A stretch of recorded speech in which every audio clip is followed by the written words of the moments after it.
Les montagnes arides du Yémen gardent d'anciens secrets. Là vivent les Houthis, un nom qui donne des frissons à beaucoup autour du monde. Ils sont des guerriers féroces qui se battent avec une passion fanatique. Avec une armée qui a émergé des profondeurs des montagnes, ils ont une histoire marquée par le sang et la détermination. Dans le but de renverser le gouvernement local, ce groupe de rebelles s'est transformé en une force puissante, capable de défier les nations à travers le monde. Pour comprendre comment ils sont apparus, nous devons nous rendre au Moyen-Orient. Tout a commencé dans le nord du Yémen, l'un des pays les plus pauvres de la péninsule arabique, au milieu d'une région montagneuse appelée Saada. Là vit une tribu zaïdite qui compose aujourd'hui au moins 35% de la population locale. Les zaïdites sont une secte de l'islam chiite, ce qui en termes plus simples serait une religion. Ils suivaient un clerc nommé Hussein Badreddin al-Houthi, qui entre autres choses les incitait contre le gouvernement local. Le gouvernement yéménite, à son tour dirigé à l'époque par le président Ali Abdullah Saleh, voyait al-Houthi et ses partisans comme une menace.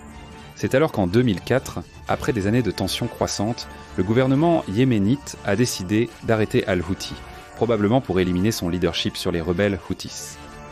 Des soldats ont alors été envoyés pour arrêter Hussein, créant l'étincelle qui a déclenché une révolte. Les Houthis ont pris les armes, jurant vengeance. Ils ont tendu une embuscade aux troupes gouvernementales dans les montagnes, où ils connaissaient chaque passage étroit. Cet événement a été le début d'une succession de 6 guerres sanglantes. Des milliers sont morts dans les conflits jusqu'à la signature d'un fragile accord de paix. Mais la paix fut de courte durée. Les Houthis avaient soif de justice. En 2011, dans le sillage du printemps arabe, les Houthis ont rejoint les manifestations contre le président autoritaire Ali Abdullah Saleh. Initialement, les protestations ont été menées par des activistes de la société civile et par l'opposition politique de partis tels que les Frères musulmans. Cependant, les Houthis y ont vu une opportunité pour unir leurs forces, pour dissoudre complètement le gouvernement local. Ainsi, ils ont marché vers Sanaa, la capitale du Yémen, dans le but de renforcer les manifestations demandant le départ de Saleh. Ils ont vu dans les protestations une chance d'affaiblir le gouvernement. Il est indéniable que la présence des Holtz a donné plus de force numérique et d'élan aux manifestations contre le régime. Cela a aussi accru la pression sur Saleh. En novembre 2011, Saleh n'a pas résisté à la pression et a finalement accepté de démissionner, transférant le pouvoir à son vice-président. La chute de Saleh a été une grande victoire pour les Holtz, qui sont sortis politiquement renforcés après avoir participé aux manifestations.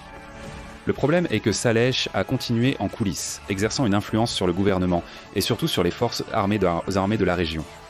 Cela a affaibli l'image de leadership de son vice, ce qui a ouvert la voie à une plus grande puissance et influence des Houthis dans le pays dans les années suivantes. Profitant du chaos, les Houthis se sont alliés aux forces loyales à Saleh et ont pris la capitale Sanaa en 2014. En mars 2015, l'alliance Houthi-Saleh a lancé une grande offensive et a pris le contrôle d'une grande partie du Yémen, y compris la ville portuaire stratégique d'Aden. Ils contrôlaient maintenant le nord du pays. Leurs guerriers fanatiques avançaient en sans peur. Ils peignaient des slogans sur les murs. Dieu est grand, mort aux États-Unis, mort à Israël, victoire à l'islam. Cela a conduit l'Arabie saoudite à intervenir à la tête d'une coalition sunnite arabe en 2015. Les Saoudiens voyaient dans les Houthis comme des pions de leur ennemi juré, le chiite Iran, et craignaient donc qu'ils ne transforment le Yémen en marionnette iranienne. Depuis lors, le Yémen est en proie à une sanglante guerre civile qui a déjà tué 377 000 personnes, selon l'Organisation des Nations Unies sur les sons. Les Houthis sont fortement inspirés par leur leader charismatique. Pour vous donner une idée, le fondateur du groupe, Al-Houthi, était considéré comme un messie. Lorsque son frère Abdul Malik a pris le commandement, il a incité la population avec des discours enflammés. Il jurait surtout d'éradiquer la corruption et l'impérialisme occidental. Sous la bannière des Holt marchent des milices, des troupes régulières désertées et les redoutables brigades des martyrs. Ce sont des jeunes prêts à mourir pour la cause. Ils portent des vêtements haïdites traditionnels avec le slogan « Dieu est grand », mort à l'Amérique, mort à Israël. Malédiction aux Juifs, victoire à l'islam. Écrit en rouge. Mais représente-t-il vraiment une menace ? Il est encore incertain du nombre de combattants prêts à se battre pour la cause des Houthis. Les Américains parlent d'un nombre allant de 80 à 100 000 soldats entre les troupes régulières et les milices locales. Des sources saoudiennes disent déjà qu'en réalité, ils en ont le double. Mais nous ne pouvons pas nier que les Houthis ont un arsenal puissant.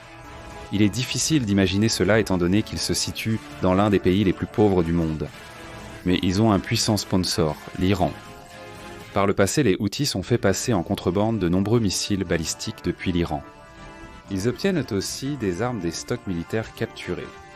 Ils utilisent pour des drones et des missiles de croisière pour atteindre des cibles ennemies, y compris l'Arabie Saoudite. En 2019, ils ont revendiqué des attaques de drones contre des installations pétrolières saoudiennes, causant de grands dommages. Cela a entraîné des représailles des États-Unis et de leurs alliés, mais les Houthis n'ont pas cédé.